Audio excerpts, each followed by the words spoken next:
This is You're Probably Right. Entertainment first, everything else is just bonus. Opinions, all ours. Sometimes backed by research, but never the final word. There are always exceptions, so take it with a grain of salt and a slight dusting of chili powder.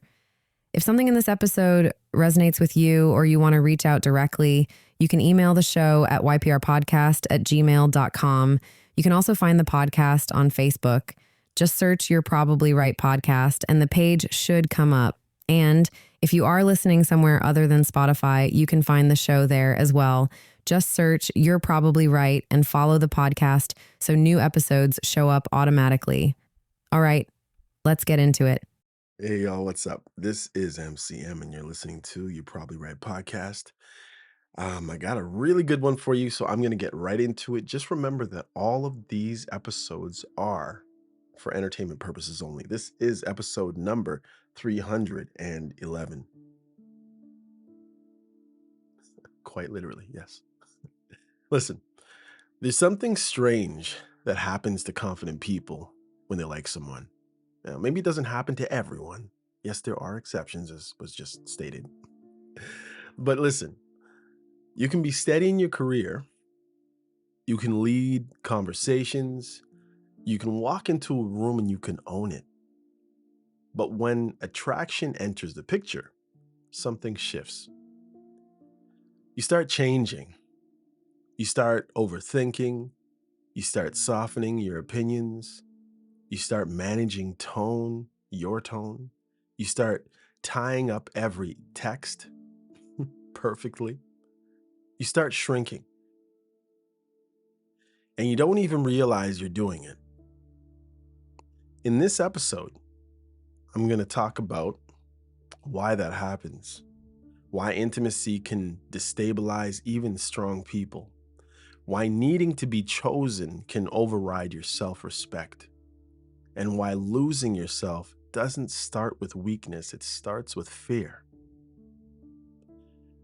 If you've ever wondered why you change when you like someone, stay with me.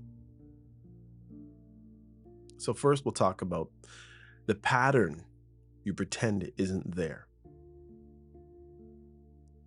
You don't change because you're weak. You change because you care.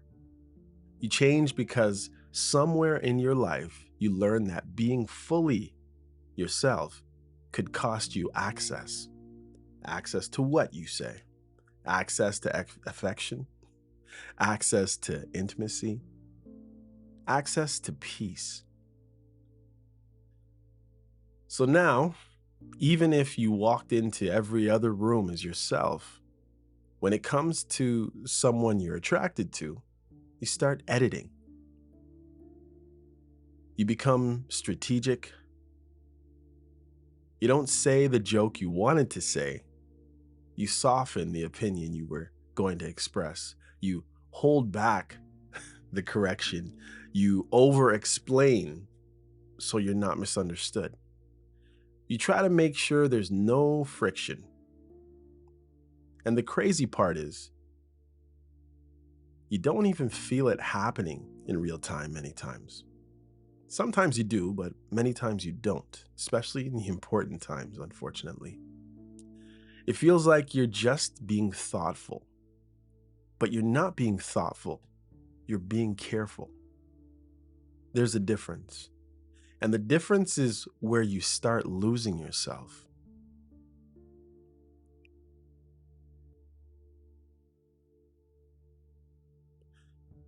I noticed this about myself recently. I can walk into almost any space and be natural. I can be friendly. I can be direct. I can be funny. I can be present, like really there. People can feel me. People gravitate toward me because I don't shrink in most environments. But when I like someone, that's where overfunctioning starts for me anyway. That's where I start trying to secure something instead of just existing. And that's the problem. Because when you try to secure love, you stop being lovable. you start being manageable. So here's what we're going to unpacked. Here's what we're going to unpack in this episode. You imagine having a problem saying unpack? Okay. First of all, why attraction destabilizes confident people. Second, how sexual deprivation rewires our behavior. Third, why being chosen feels like survival instead of preference. Next, how overgiving becomes a control strategy. And five, and what it actually looks like to stay steady without becoming cold. See, this isn't about games. This is about understanding why you betray yourself when intimacy enters the room. And obviously, when I say rooms, guys, because some people are like, well, I don't have all this stuff happen when I walk into a room. No, it's into situations. It could be a text room, right? In other words, you could be at your house and they could be at their house. Or I know I'm stating the obvious, but you never know. You never know. Um, you could be in an actual room, or you could just be in a situation. That's a room. You get it? Okay. So to be clear. Why? Because that's who I am, and we're in a relationship. No, but you get it, right? Okay. Listen. Why attraction creates instability in otherwise stable people. Let's break something down calmly. Most people don't change when they're confident. They change when they feel attachment forming. There's a difference. Confidence is how you operate in public. Attachment is how you react. If this sounds familiar, follow the show so this kind of thinking stays close. Attachment is how you react when something feels like it matters. And once something matters, risk enters the room. Risk of rejection, yes. Risk of embarrassment. Risk of loss of so many different things, many times.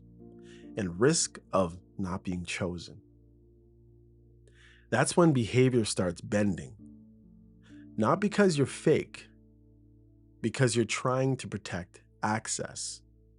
Now, here's the structured part. There are usually three forces underneath pattern. First, scarcity thinking. Scarcity doesn't mean you have no options. It means you feel like this option might be your last meaningful one. You could be surrounded by people, but if you believe this is my last real shot, you will alter yourself to preserve it. You will tolerate things you wouldn't normally tolerate. You'll silence parts of yourself. You'll stay longer than you should. And the dangerous part, you won't even notice you're doing it because in your mind, you're just being mature. But maturity doesn't require thinking and shrinking. Scarcity does. Next, psychological conditioning. If at any point in your life you learn that being fully yourself led to ridicule, rejection, or instability, you develop internal monitoring. And a lot of people, and I've said it the nice way, but if you've ever been bullied, then there's a chance this is you. So you start scanning. How am I perceived? Did I say too much? Was that too intense? Did I just push them away? That monitoring system becomes automatic.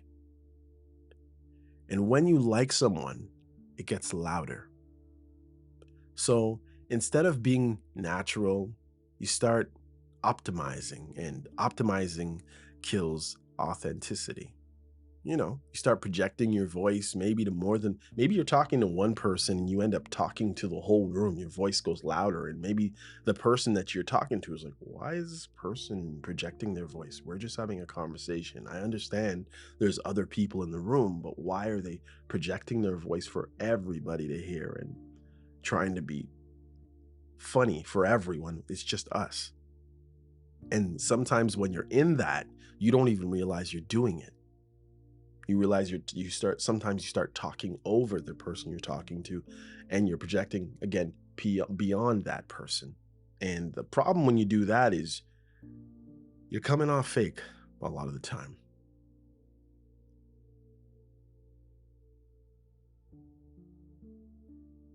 So what ends up happening is you become less expressive, less spontaneous, less decisive, not because you don't have those qualities, but because you're afraid they'll cost you access. And the sad thing is, when you want too much access in too many different places, you sometimes you overshoot. Number 3, sexual deprivation and emotional leverage. This one people rarely admit out loud, and here we are. When physical intimacy has historically been conditional in your life, you start attaching worth to access. If sex has been given freely, then withdrawn, used as a reward, withheld as punishment, given reluctantly, your nervous system learns something.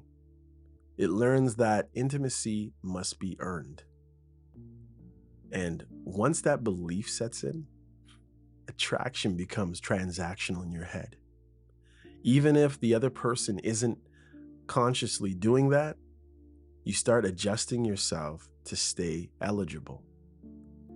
You soften disagreements, you overlook disrespect, you work harder than necessary. Because somewhere in your body, you remember what it feels like to be shut out. And you never want to feel that again. So you preemptively comply. That's not weakness, it's simply just conditioning. Now bring it back to them. If you're listening to this and thinking, I'm confident at work, I'm confident with my friends, but when I like someone, I start overthinking everything. This is why. It's not that you lack confidence, it's that attachment activates old survival code. And until you recognize that code, you will keep adjusting yourself without realizing it.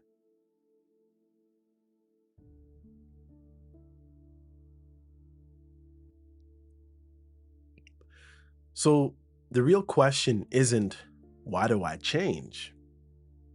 The real question is, what am I trying to protect?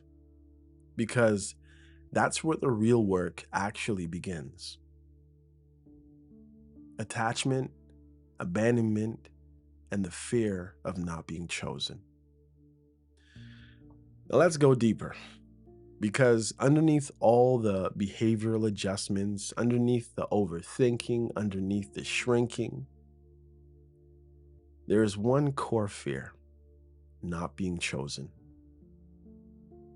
And that fear doesn't really show up as panic, it shows up as subtle accommodation. You don't say, I'm terrified you'll leave. You say, it's fine. It's not a big deal. Maybe I'm overreacting. And little by little, you start negotiating with yourself instead of asking for what you need. And here's what attachment does. When you start liking someone, your nervous system attaches meaning to them.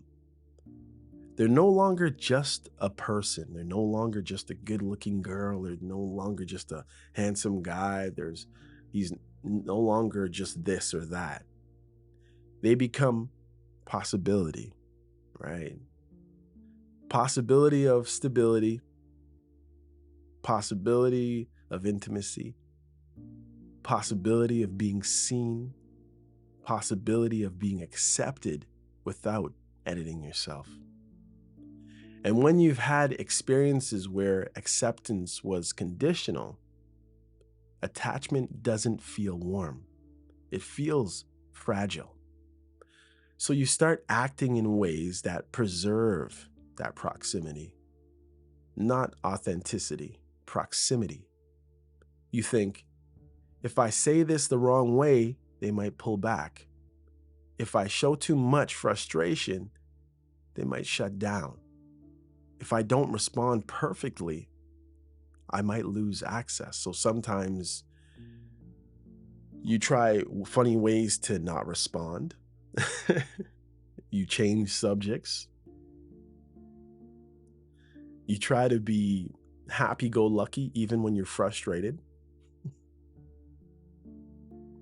And you really, really try. You really try not to say things the wrong way. So instead of standing fully upright as yourself, you lean forward. And leaning forward creates imbalance. Now let's talk about abandonment. Abandonment doesn't have to be someone physically leaving. It can be affection slowly decreasing. It can be intimacy becoming conditional. It could be warmth turning into distance. It can be communication becoming inconsistent. Yeah. When you've ever experienced that before, you start anticipating it. And anticipation changes your behavior because you're anticipating something, right? You start performing stability instead of feeling it. You start trying to be easy. You try to be low maintenance. You try to be understanding. You try to be the person who never pushes too hard.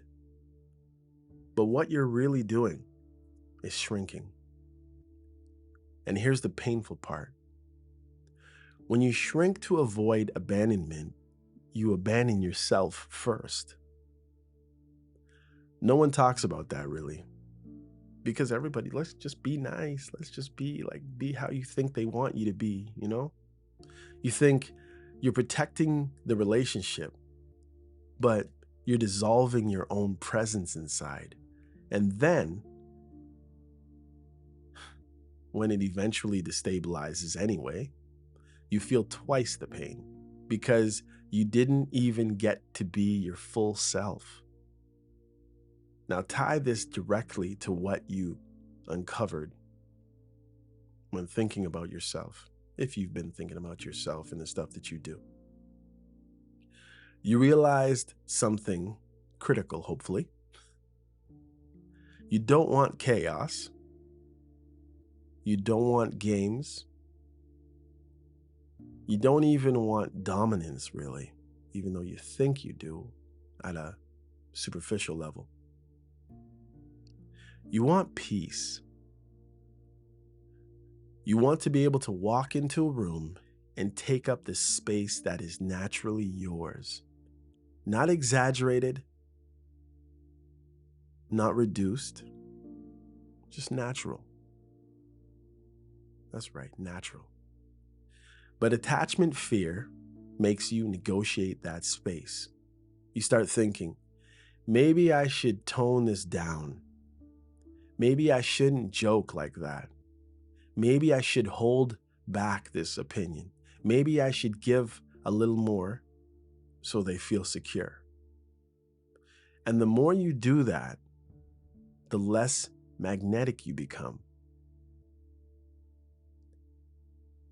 Not because you're not available, but because you're no longer grounded in being you. You become adaptive instead of anchored. And adaptive energy feels unstable, even if your intentions are pure. And here's the hardest part, really.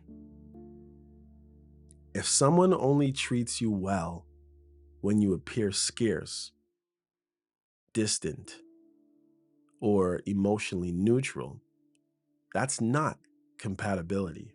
Let me say that again. If someone only treats you well when you appear scarce, distant, or emotionally neutral, that's not compatibility. That's tension management. Don't want too much tension. And tension management allows burnout. Attachment security doesn't require strategy. It requires reciprocity. And that's what you were actually missing. Not intensity, not excitement, reciprocity.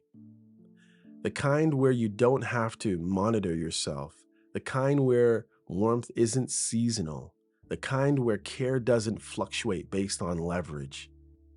And when you've tasted it, when you've tasted even a glimpse of that from someone else, even platonically, you felt something different. You felt ease, and ease is more stabilizing than intensity. That's not boring. That's regulated. So here's the real shift that happens generally when you really think about this. You stop asking, how do I keep access? And start asking, why do I feel like I have to earn it? The question changes everything. Because once you stop chasing being chosen, you start choosing yourself. And that doesn't mean arrogance. It means I will not edit myself to prevent abandonment. Say that with me for a sec. For real, I know. And maybe somebody's listening to you, but just pretend. It's just like me and you walking. Maybe we're walking your dog or your cat. maybe we're just driving along down a quiet road. Right? It's just me and you. Listen, say this. I will not edit myself to prevent someone leaving me. Or as I said it before, I will not edit myself to prevent abandonment. If I am left, I'll survive. If I am misunderstood, maybe I'll clarify once. If I'm not reciprocated, I will not beg. That's attachment maturity. And it doesn't remove desire. It removes desperation. You hear that? It doesn't remove desire. It removes desperation. Are you being thirsty? Right. Next, when intimacy becomes leverage.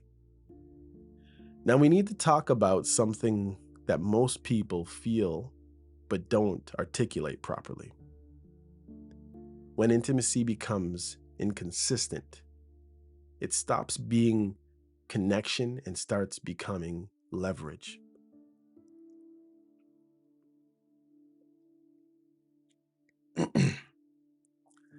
Not always intentionally, not always maliciously, but psychologically, that's what happens.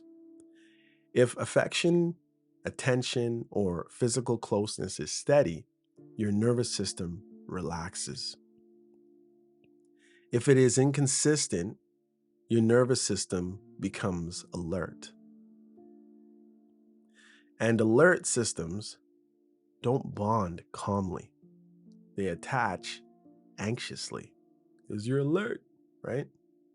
Think about a fire alarm going off. Anything you do is done anxiously because that alarm's going off, right? When intimacy is freely given at first, your body registers safety. You think, well, this is natural, this is mutual, and this is easy. Then, if it starts becoming conditional, less frequent, or emotionally colder, something inside of you shifts.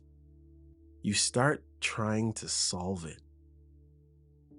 You don't usually say that out loud, right?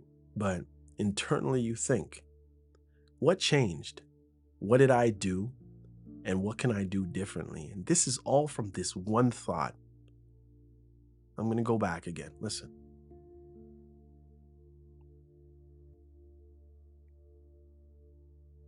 We're talking about anxious or anxiety that creeps up inside of you. So I'm going to say this again because I really want you to get this. Guys, I don't do this podcast for money. I mean, I would love to do it for money, but not money alone. So just letting you know that I'm not earning any money from this podcast yet. So that being said, I really want you to get this because this is something that I had to sit with personally. So a lot of this whole podcast, there are struggles that I've gone through, or things that I still go through, or things that have affected me in horrible ways sometimes. And I'm giving you this, and I'm going to say the word game, but not game. You understand? I'm just putting you up on game because of what I've been through, what I've seen, what I've realized in my life. So this stuff has not come easy. And some of this stuff might seem simple, elementary, basic to some people. And some people, maybe you, because you're still here listening to me, have gone through this and somehow you've never been able to supposedly connect these dots. So that's the reason why I'm taking my time with this. I am in no rush. Listen, when intimacy is freely given at first, your body registers it safety. It's safety. You think, wow, this is natural. This is mutual. This is easy. And this is where you want to stay right there. But for whatever reason, you don't, right? Listen, then it starts to become conditional, right? It less frequent or emotionally colder. Something inside of you shifts because you're like, what the heck? I had this over here and now it's turned over to this. So then you start trying to solve this problem. It becomes a problem. You don't usually say things like this out loud, of course, but here we are. But internally, you think, what changed? What did I do? And what can I do differently? Instead of just being yourself, which you were in the beginning, right? And that's that anxious attachment. That's that anxiety that pops up out of nowhere. Everything could be fine, actually, but your head goes to anxiety. Or maybe they switched up a little bit on you. And that's where the leverage begins. Because now the dynamic, hold on a second. Sorry, somebody rang my phone, so it kind of threw me off. And that's where the leverage begins because now the dynamic is no longer two people expressing desire. It's one person hoping to regain access. And access to closeness, access to reassurance, access to physical connection. When that happens repeatedly over time, especially across multiple relationships, something deeper rewires.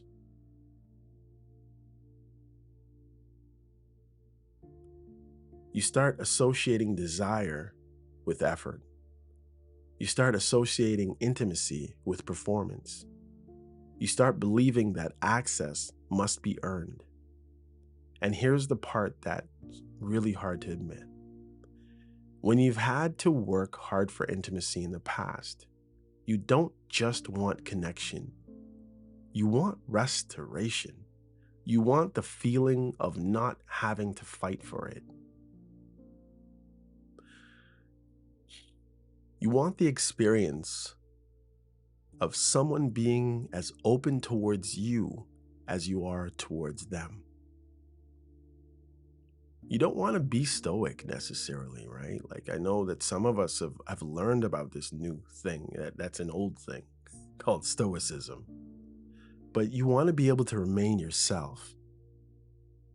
But if the pattern repeats, even subtly, you begin shrinking again. You adjust your tone, you adjust timing, you adjust delivery, you become careful. And careful is not attractive.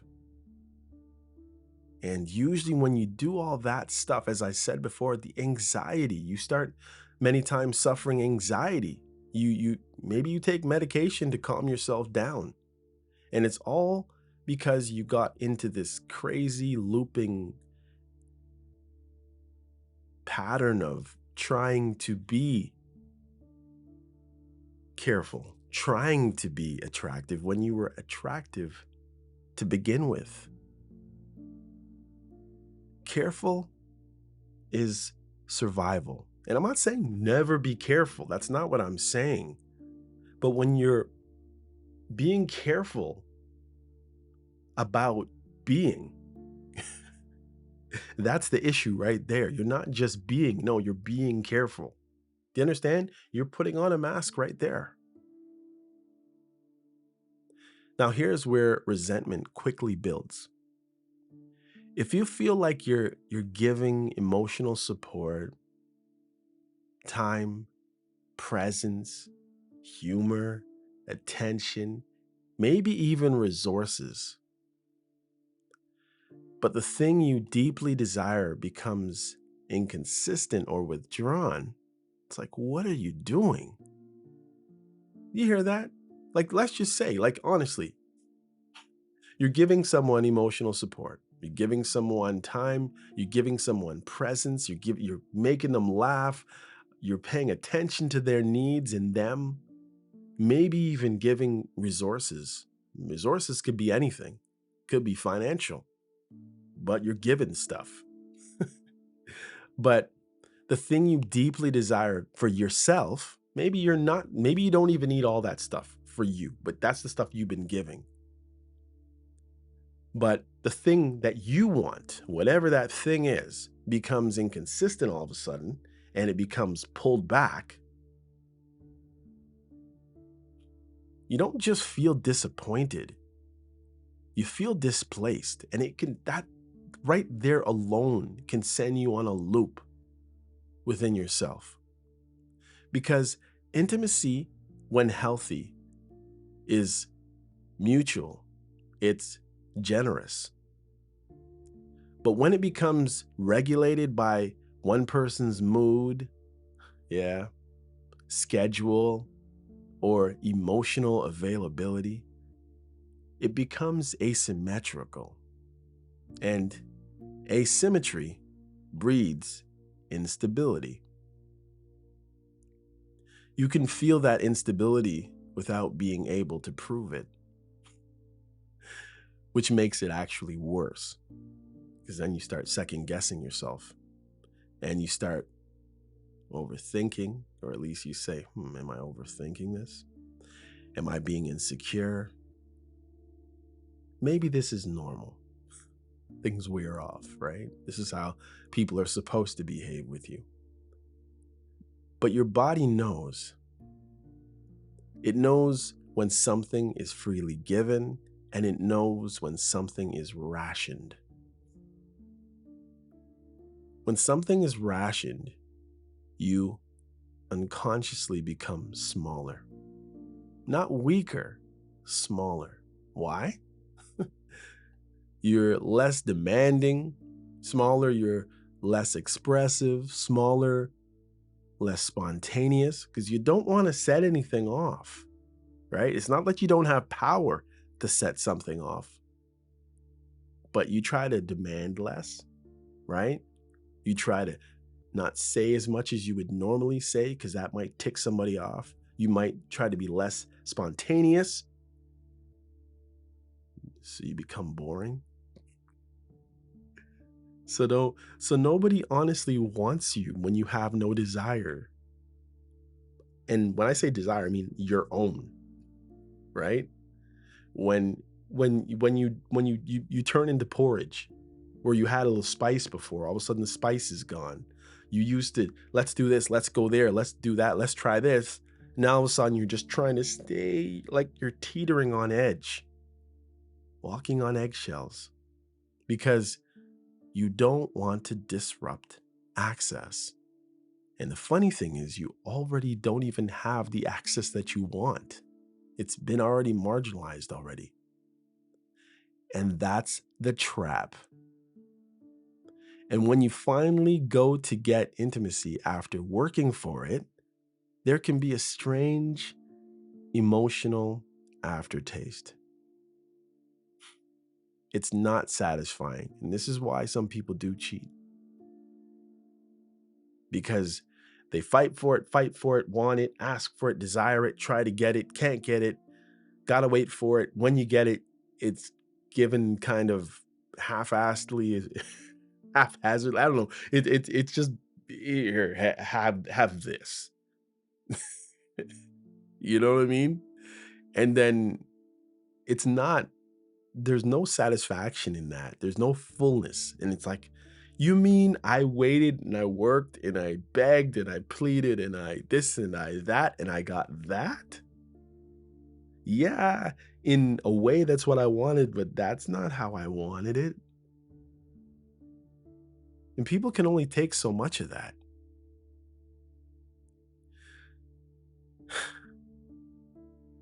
Something slightly bitter, because part of you knows you can, you compromise yourself to get it. You're bitter. It's straight up. Now maybe you're not taking it out on anybody, but you've certainly taken it out on yourself. Sorry guys. Because part of you knows you compromised yourself to get it. And that's not morality, it's about integrity. When your desire forces you to betray yourself, your own steadiness, even a little, you feel it afterwards. And that feeling accumulates. Now, connect this back, hopefully, to what you've hopefully started realizing about yourself. You don't actually want intensity. You want ease. You don't really want leverage, although you think that leverage would help you, but you know you have none, and it's not even what you want. What you want is reciprocity, simple reciprocity. You don't want to feel like an ox being led by a hook. You know, you got that ring around the nose and you're a huge, powerful creature, but you're being led around by this simple ring in your nose. They don't even have to pull very hard either. They got you. You want to walk beside someone, not be guided by what they withhold from you. That awareness alone changes the entire frame, because now the question isn't, how do I get it again? The question becomes, why am I willing to destabilize myself for this, for that? That is so much more of a powerful question. And here is an uncomfortable truth for sure. If someone senses that intimacy is the center of your emotional gravity, they don't have to manipulate you consciously. Your own fear of losing it will do that work for them. That's not villainizing anyone. That's psychology. When one person values something more intensely than the other, straight away an imbalance appears. Balance returns when you can say internally, I desire this, but I don't need it to be to define my stability. And when you're led around by something like that and it destabilizes you and you allow it and you chase it, you're in for a whole heap of trouble. You see, that's not deprivation. That's sovereignty. And sovereignty is deeply attractive. Not because it's dominant, but because it's grounded.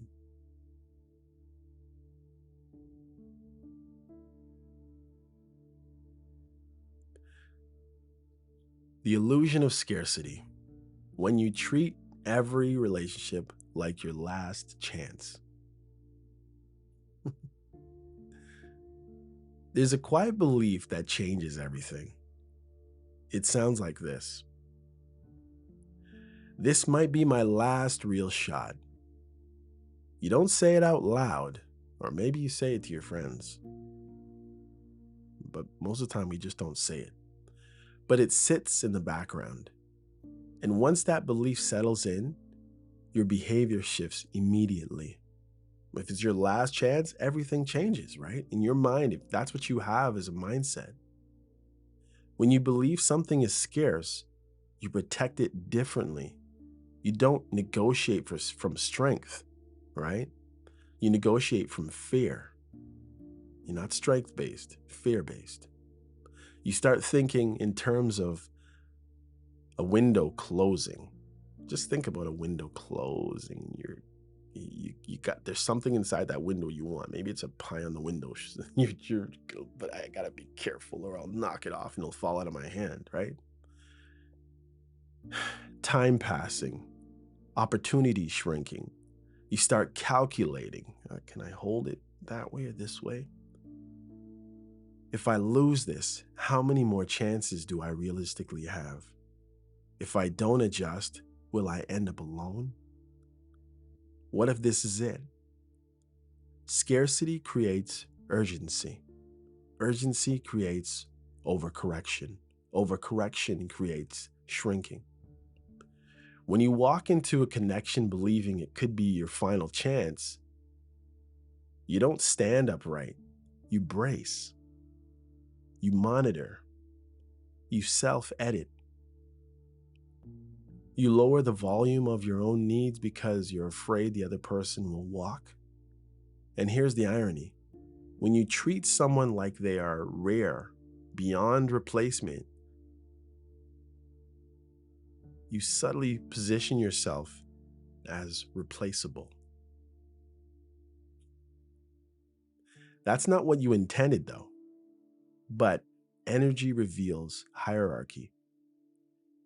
If one person behaves as if they cannot afford to lose the other, the balance tilts. And once it tilts, respect shifts. This is not about ego. It's about perceived abundance. When you believe you have options, right? You behave calmly. You're yourself. When you believe you don't, you behave carefully, right? All of a sudden you become carefully. That's your new name, carefully. Get it? Careful people are easy to destabilize. Now, connect this to something deeper. You said before, probably, that every time you get into something, it feels like the last time, maybe. Inside, maybe you felt that way for a while. It's not about, well, it could be you might think that it's your age, so it's like that's your thing, okay? So it's not about your age, really. It's not about numbers.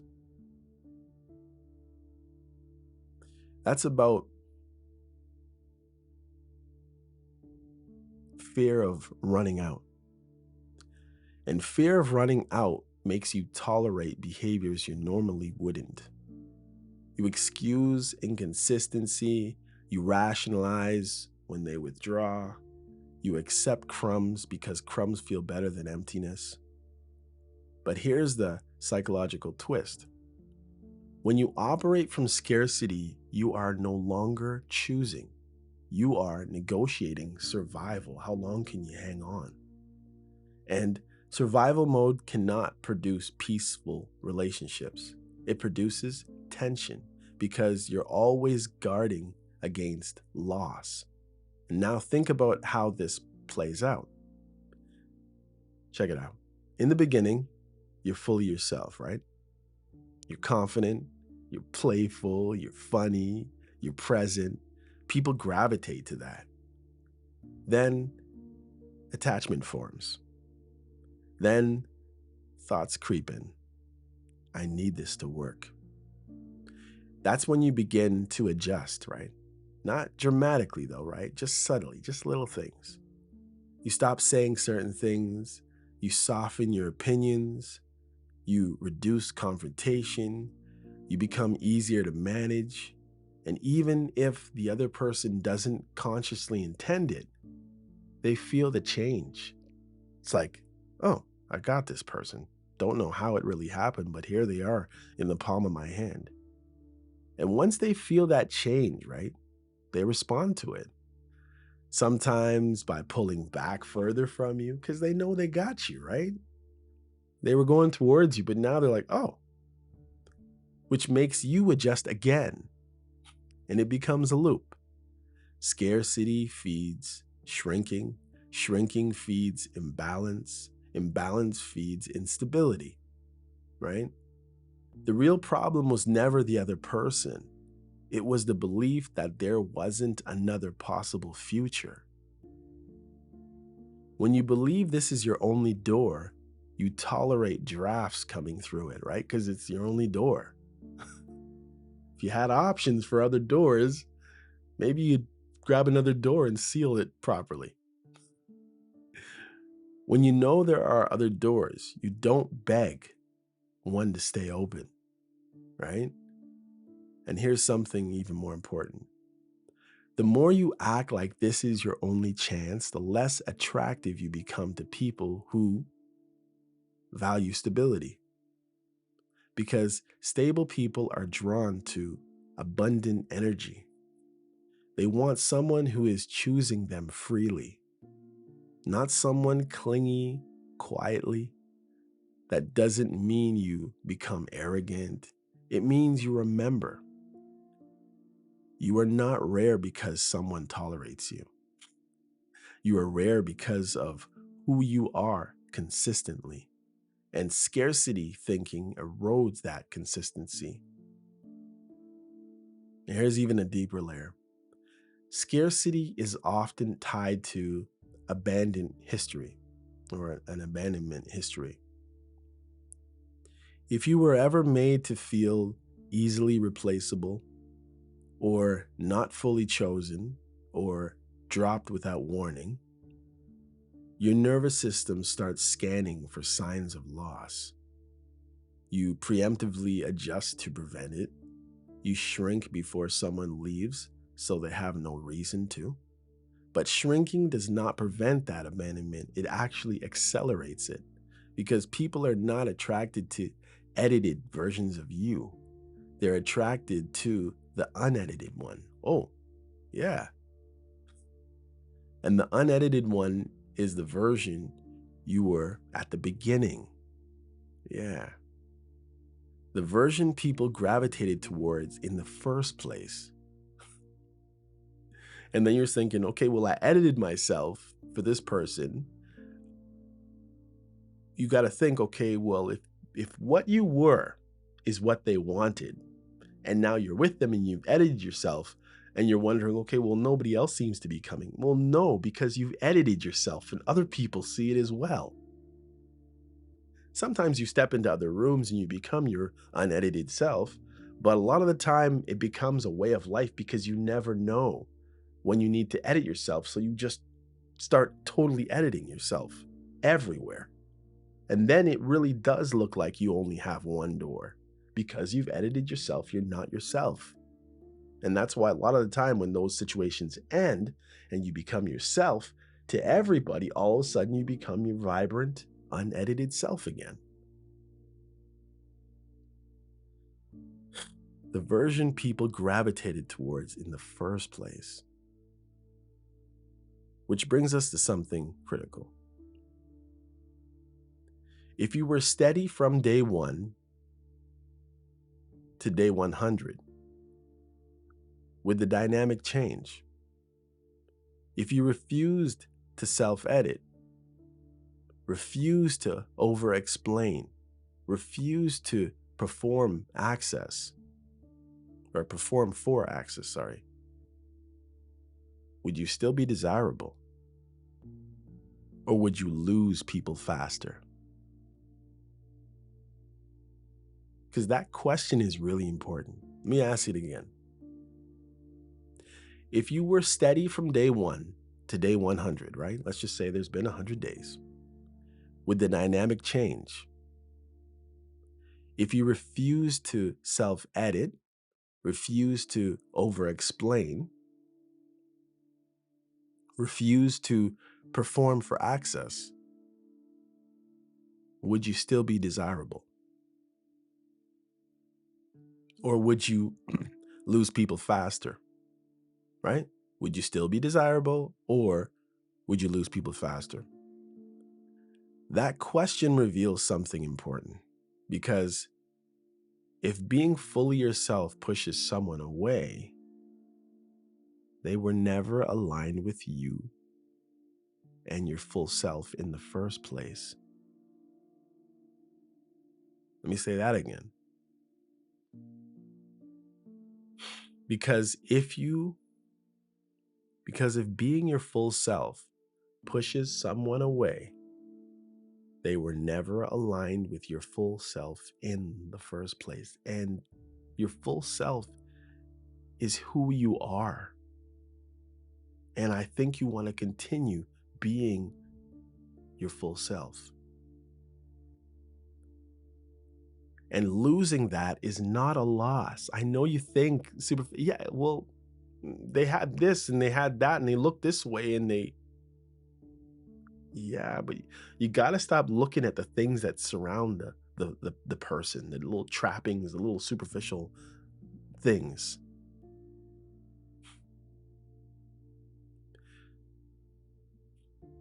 Losing that is not a loss. And I mean, you got to be able to come to terms with that.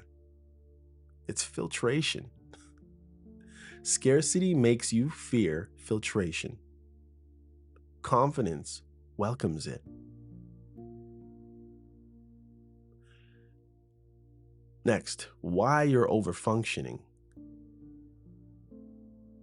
When childhood pressure turns into adult performance. Now, again, some of you who were bullied as kids, now maybe you were bullied physically, maybe you were just bullied mentally, and it's not even just. But listen, there's something deeper than attachment style, deeper than sexual access, deeper than scarcity. It's this. You learned early that being slightly off could cost you something. Not physically, psychologically. You weren't the kid maybe who got beat up. You were the kid who got watched, judged, measured. If you came off wrong, you paid for it socially. Maybe you got kicked out of the club, right? Kicked out of the groups. Cast aside like a loser or a loner. If you said the wrong thing, you were reminded. If you stood out too sharply, you were corrected. So your nervous system adapted. It learned to scan It learned to anticipate reactions. It learned to smooth the air before anyone else noticed tension. I know I learned this as a kid. And here's what that does long term. You become socially intelligent, right? You get that emotional intelligence. You have to pay attention to what's going on. So you become socially intelligent. You read rooms very quickly. You sense tones, shifts instantly. You detect micro changes in behavior. You become extremely good at adjusting. That skill makes you charismatic in many spaces. People gravitate towards you because you can feel them. You can respond in real time. Some people miss all of that. Some people want you around just because you're very good at that, and they don't have that. If you notice, you'd be like, why do they always want me around? Have you ever been to that place where you're the person that they don't necessarily want you to control and do everything? Sometimes they just want your presence there. And it's because you can read a room and you can let them know because they don't have that social intelligence. So you can respond in real time, you can connect, but there's a cost. The same ability that makes you socially powerful can make you rationally fragile, or relationally fragile, I should say, sorry, not rationally, relationally fragile. Because instead of holding your position, when tension rises, you recalibrate it. And why does it rise? It rises because it rises. But why do you recalibrate? It's because you feel it. You feel what other people are letting off. Sometimes they've said absolutely nothing, but you've already recognized it because you were already attuned to judging a room. Soon as you walk in, you kind of see what's going on. Maybe it makes it hard for you to be a public speaker just because you sense everything that everybody's doing. So you're better usually at sitting and laying in the cut and watching everything and responding. You could probably respond to 6 conversations at the same time, maybe, because you're so socially intelligent. You soften when you need to soften. You shift your angle. You lower your volume because you saw somebody's ear twitch or somebody's eye twitch. You recognize you're being too loud, maybe. You alter your delivery, all to prevent rejection of that little person inside of you. Not because you're weak, but because your nervous system remembers what it feels like to be singled out.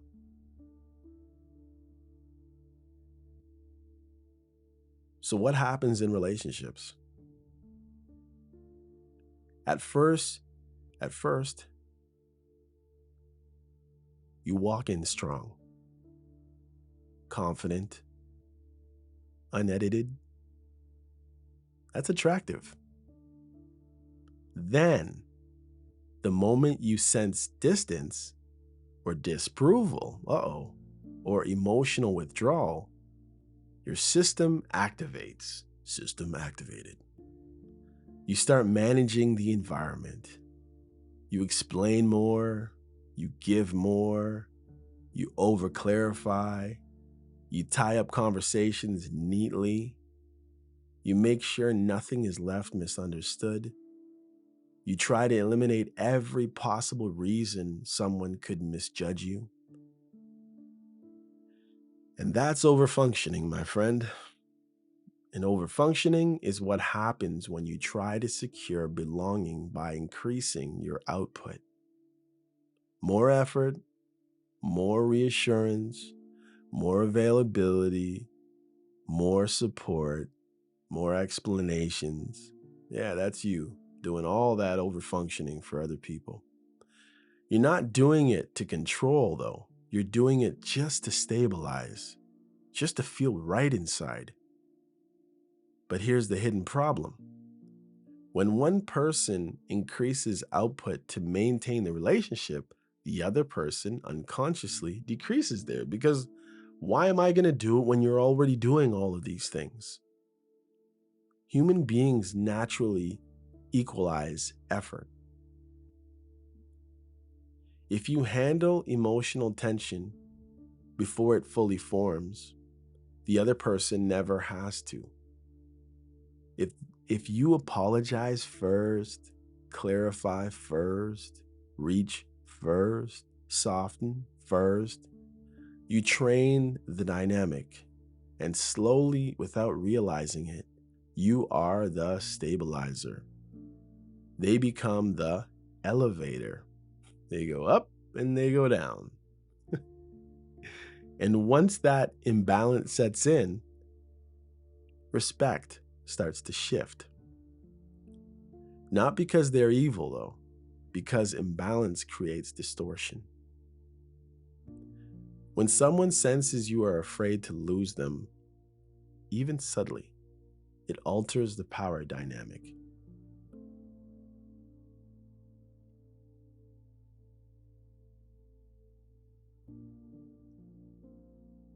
Now, layering sexual access into that. Layer it in there, bud. Listen, if you've historically felt that sex had to be earned, worked for, negotiated towards, then overfunctioning becomes transactional. Not intentional, but internally. You begin associating relational harmony with eventual rewards. And if reward is withheld, guess what happens? A little friend called frustration. And that builds. But instead of withdrawing, you increase effort. You become the ox led by the nose.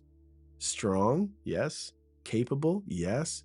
But guided by the hope of access. And here's the brutal truth.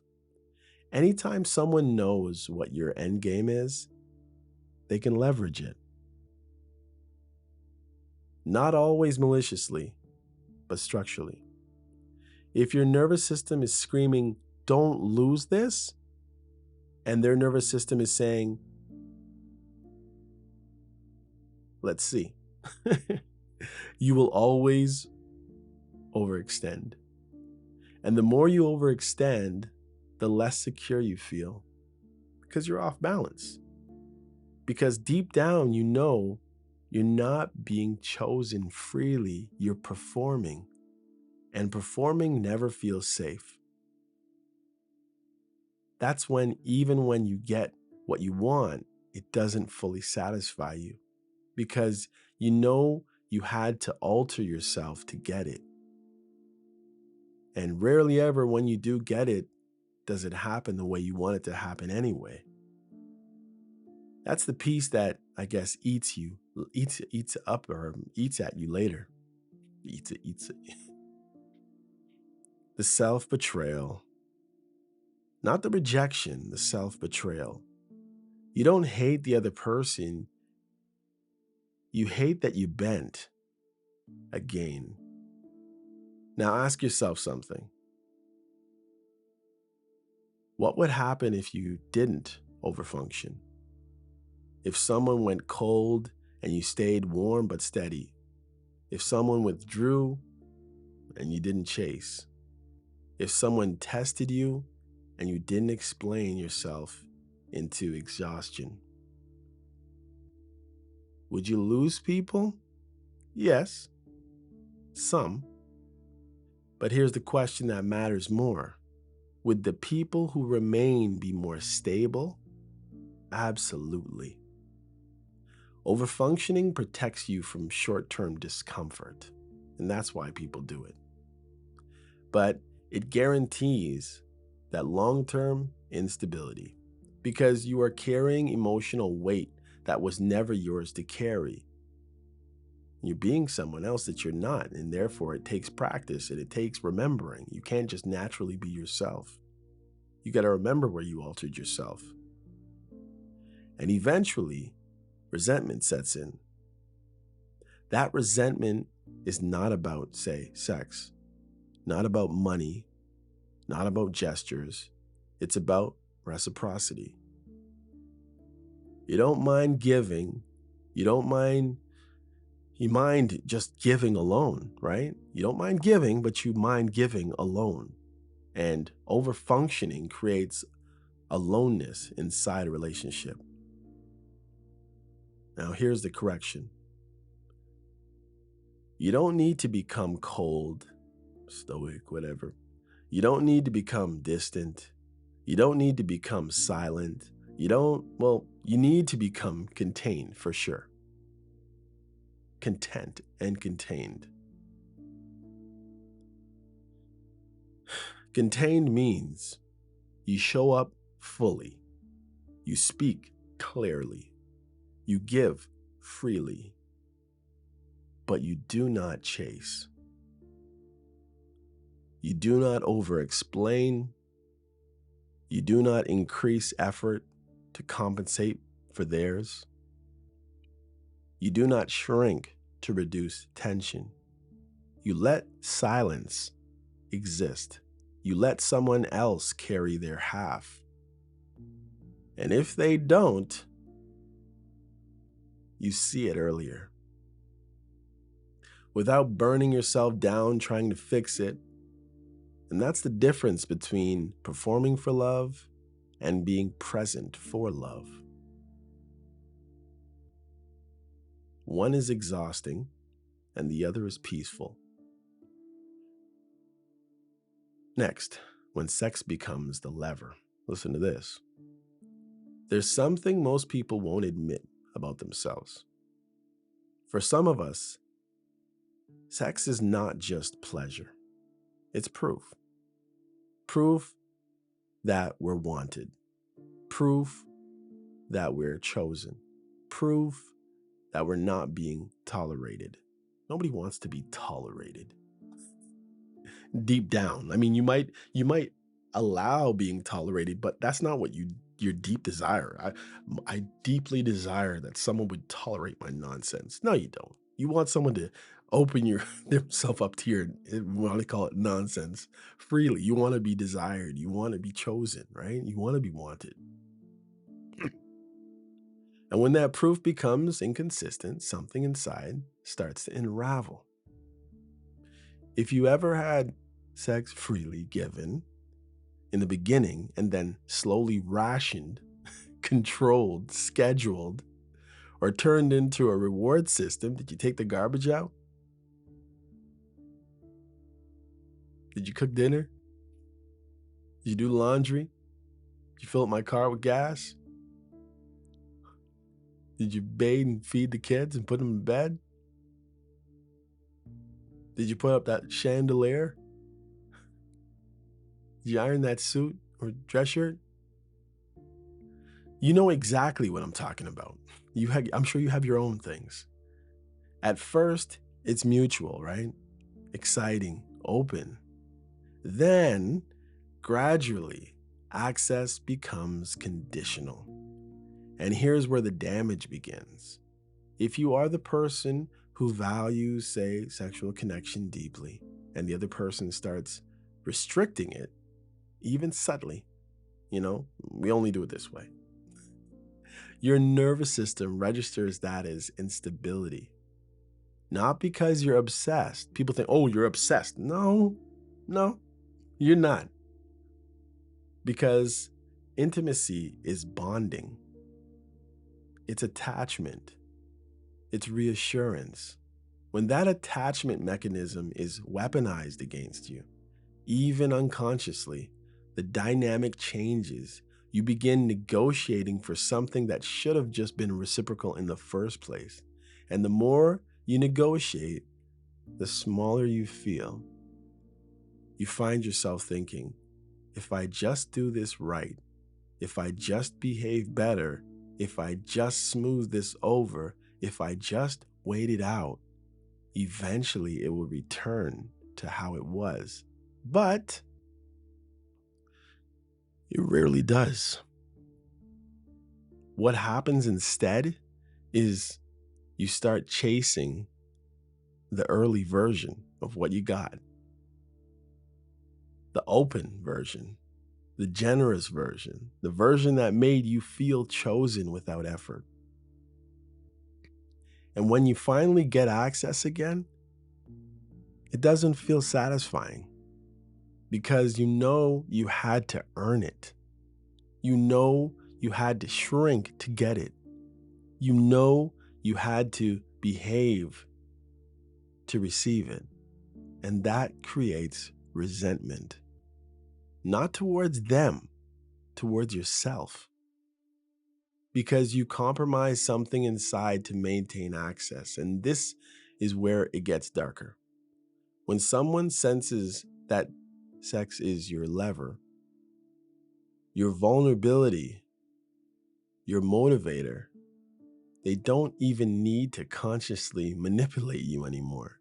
All they have to do is control timing. All they have to do is control availability. All they have to do is occasionally give, then occasionally withdraw. Intermittent reinforcement is one of the strongest psychological hooks known to man. It creates obsession. Not because you're weak, because your brain is wired to chase unpredictable reward. You become hyper focused on when it might happen again. And once you're in the loop or in that loop, your self respect slowly erodes. You start tolerating things you wouldn't normally tolerate. You start explaining behaviors you wouldn't normally excuse. You start shrinking because access becomes currency. Now, let's be honest about something. When you've gone through long periods of deprivation or long relationships where access was rare, reluctant, or controlled, you don't just crave sex anymore. You crave freedom, freedom of expression. You crave mutual desire. You crave someone wanting you without negotiation. So when you finally encounter someone who offers that more freely, even at a level 8 instead of a level of 11 or something, it feels intoxicating because you were at 1 before. It feels like relief. It feels like redemption. But if that freedom is inconsistent now, if it's mixed with power plays, if it's paired with emotional unpredictability, you're right back in the loop again. Working, adjusting, performing for something that should be mutual. Here's the hard realization though. If sex is the only place you feel fully accepted, fully desired, fully validated, then sex becomes bigger than it should be. It becomes the measuring stick for your worth in that dynamic. And that is so dangerous because once someone controls your measuring stick, they control your emotional state. This is not about morality. This is about shame. This is about power dynamics. If you need something badly enough, you can be led by it, right? It's kind of like when somebody's addicted to drugs or something. Many people, if they're really addicted to something, like I'm not talking about they want it, they crave it. No, more than that. They're literally addicted. This is what you've become in many cases. When you are addicted to something, the amount of things that you will do to get that thing would shock you in a normal state of mind. If you need something badly enough, you can be led by it, even if you are otherwise strong, even if you are confident in every other area of your life. That's how powerful deprivation can be. It's like, what would you dance for food? You're hungry. Of course you would. It's a necessity, even more than an addiction. You need that. And sometimes you turn little things into like a need for food. Drugs become that. Sex can become that. But here's the shift that actually changes everything.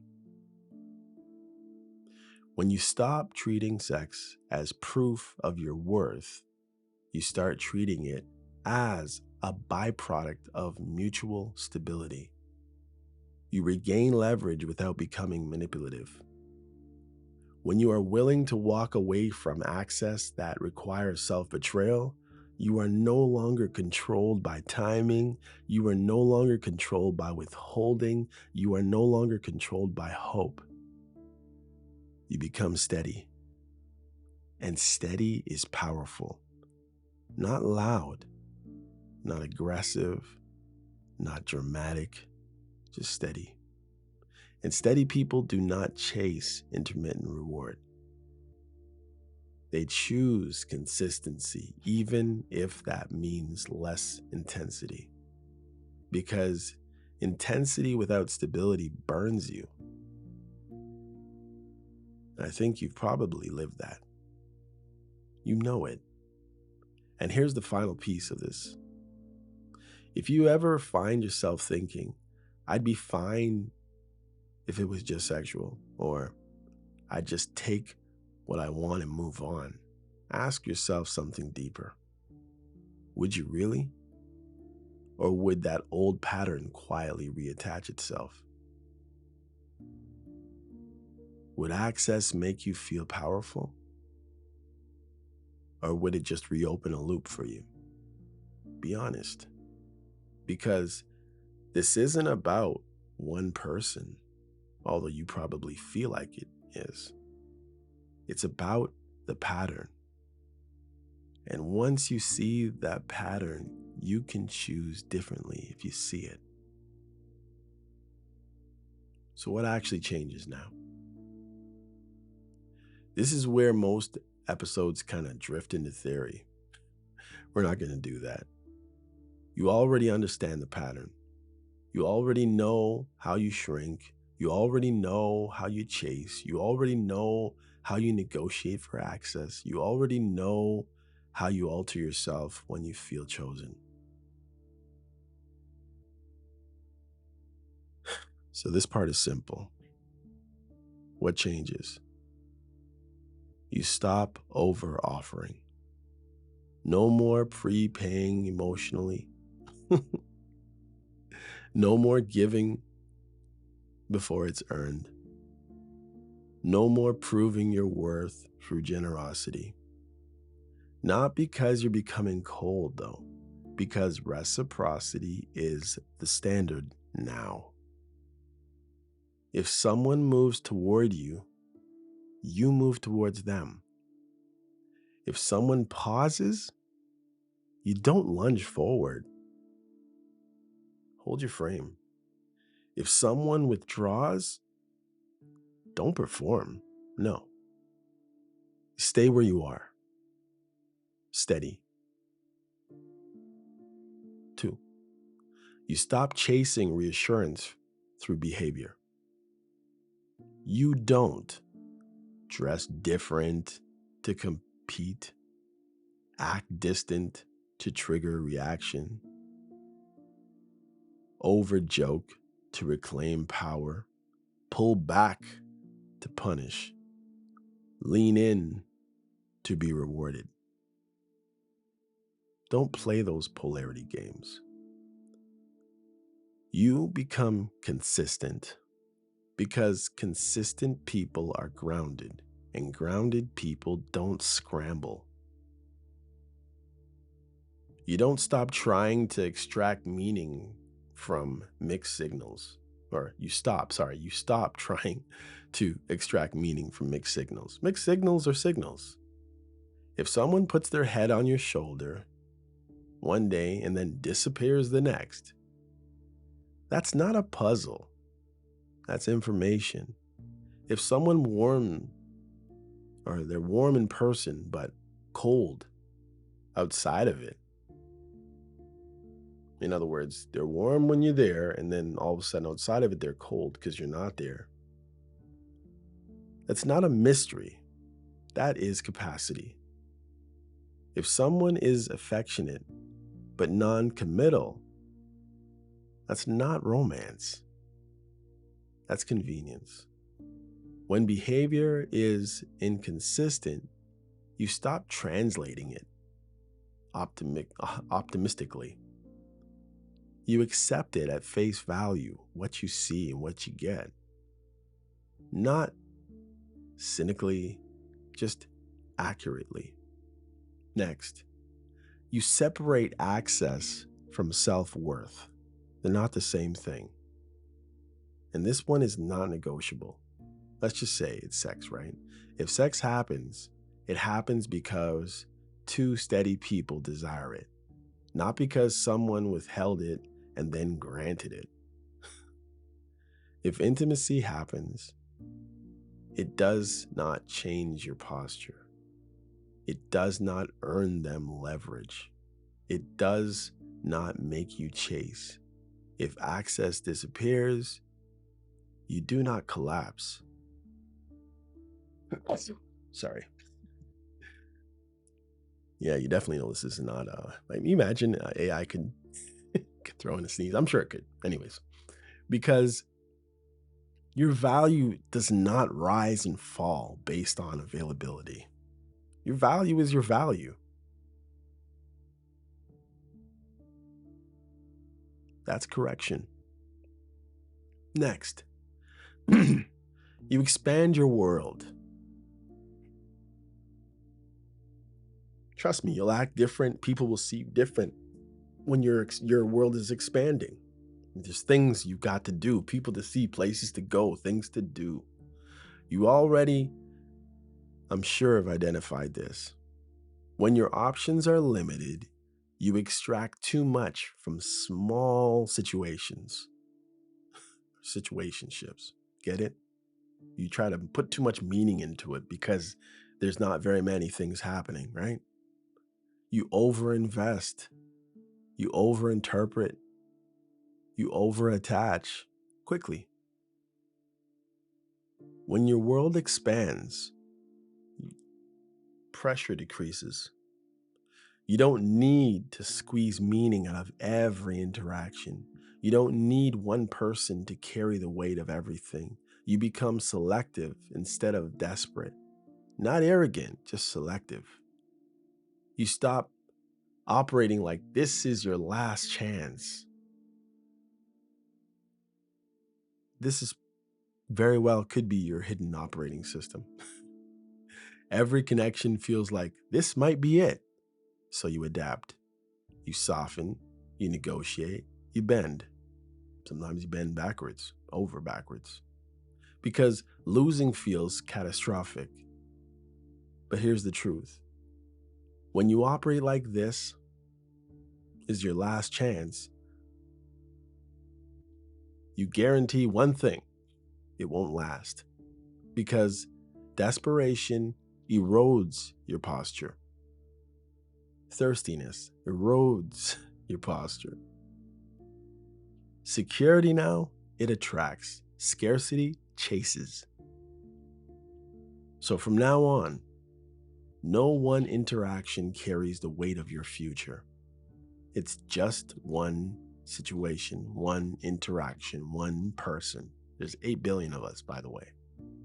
Maybe you need to write that number down so you see how big it is.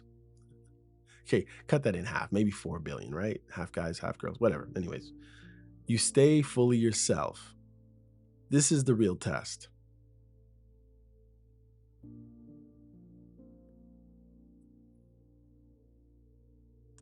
Not performative confidence, not reckless honesty, not ego, just natural presence.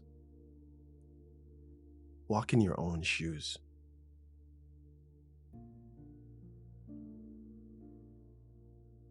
Just natural presence. The version of you that walks into a room and doesn't shrink.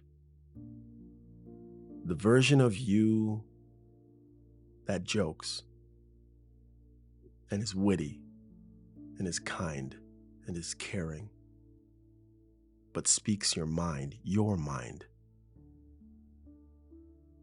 that speaks directly.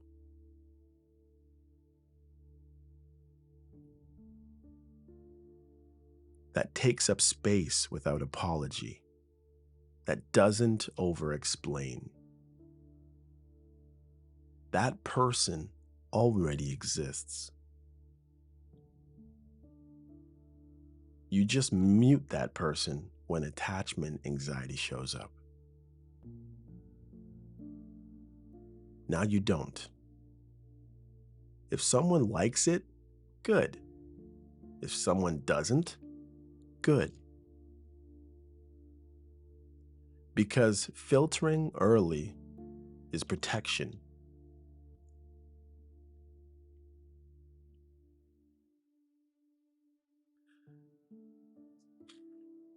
The quiet reframe. Listen, here's the part, and it really does matter. So hopefully you're listening, and hopefully I totally haven't exhausted you. If I have, pause and come back, but I'm going to just be straight up with you. This is closing it out pretty much, y'all. Check it out. You don't actually want chaos, even though you've been through a lot of chaos. And you think you like chaos, and chaos is what you're used to. You don't want power struggles, even though you've been through a lot of them. You don't want to win. You don't want to be chased, even though you think that'd be a change. You don't want intermittent intensity. You want peace. Not boredom, peace. Peace means no guessing, no shrinking, no leverage games, no walking on eggshells, no waiting for the foot to drop, as they say.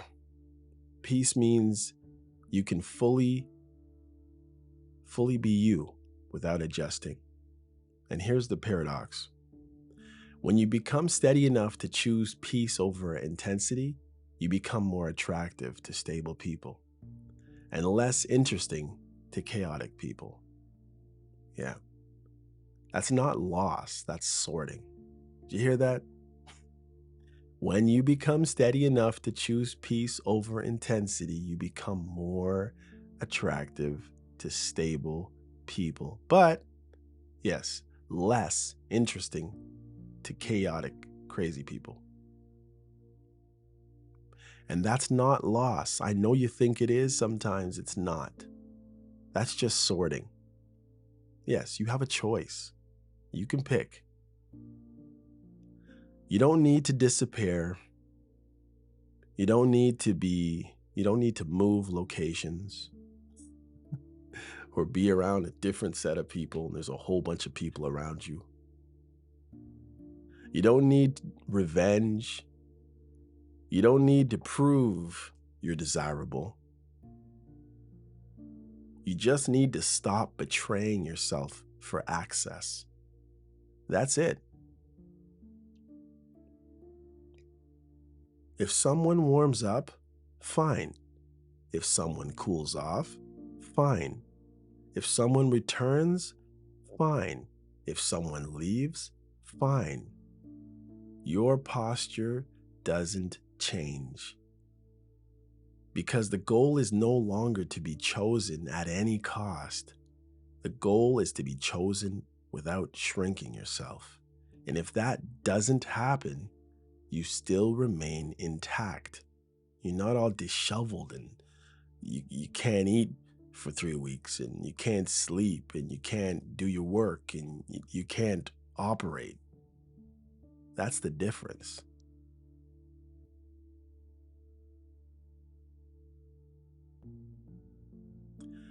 There is a version of you that walks into a room and doesn't need anything from that room.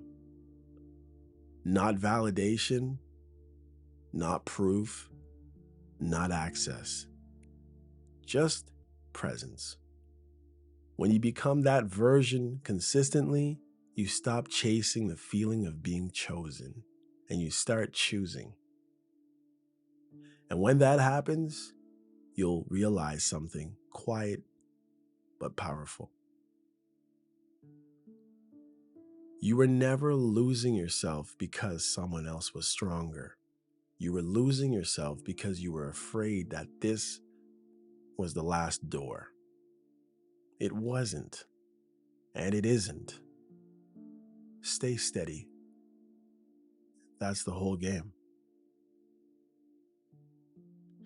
All right, guys, that is our episode for today.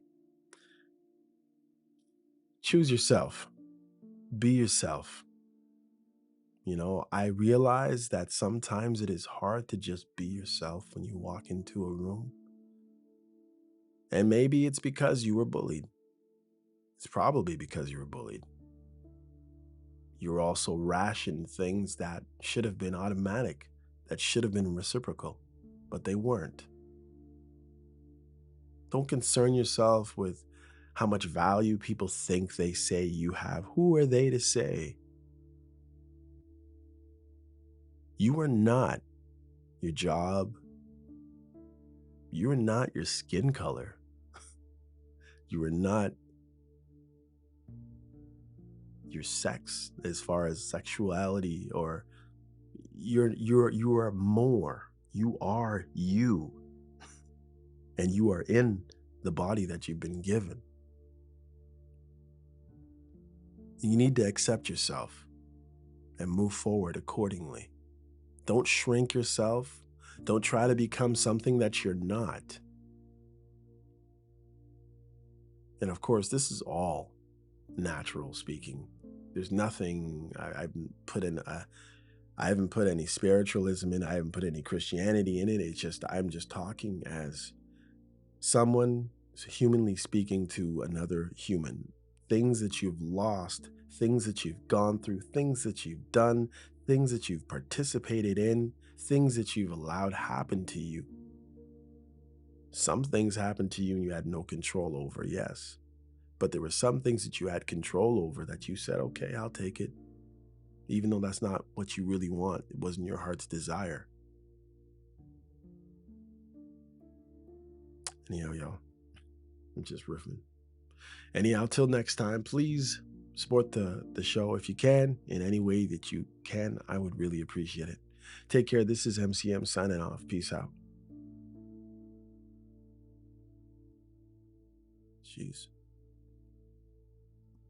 I guess this conversation was just so so long, I guess, right? Anyhow.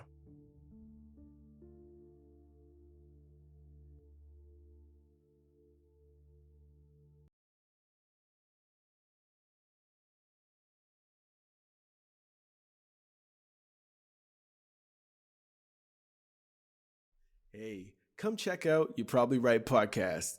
Society is getting more unpredictable every day, but at the same time, predictable in its unpredictability. Say that 4 times real fast. Come with me as I attempt to find clarity in all the fog while staying way outside the box and kicking the box way down the road with my size 12 ducks. I use the Bible, experience, education, fortune, misfortune, life's lessons, life's mistakes to sort through all the mess. I talk about news, God, God, self-help, sports, sickness, health, music, parenting, love, humbleness, hurt, pain, joy, and all the things that might make you say, I never thought of it that way. Hopefully, anyway. Also, I take a stab at answering tough and not so tough questions, and all the while understand that, listen, sometimes you end up in the hot seat and there's no thermostat. Well, that's how it is here. And because there's no topic, very few topics off the table, Torontonians will understand that Doug Ford reference there. Hopefully, the podcast will be helpful and uplifting. And hey, maybe you'll find your own private Idaho here somewhere. Hope to see you soon. Ooh, yeah.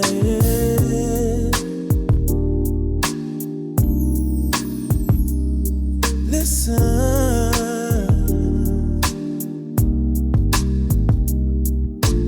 It's getting late and I'm still wide awake, staring at the ceiling, thinking about the space you take.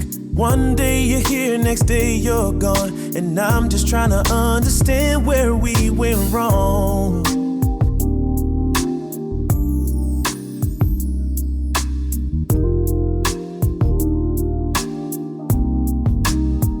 You only love me in the middle of the night, then you fade away with the morning light. I need to know, is this for real? Tell me how you truly feel. Oh, yeah. I give my all, you give me half your heart. You say the words, but we just stay so far apart. These mixed signals are tearing me down, lost in the silence when you're not around. Tell me how you feel. How you really feel. Is any of this real? Just tell me, yeah. Tell me, baby. Oh.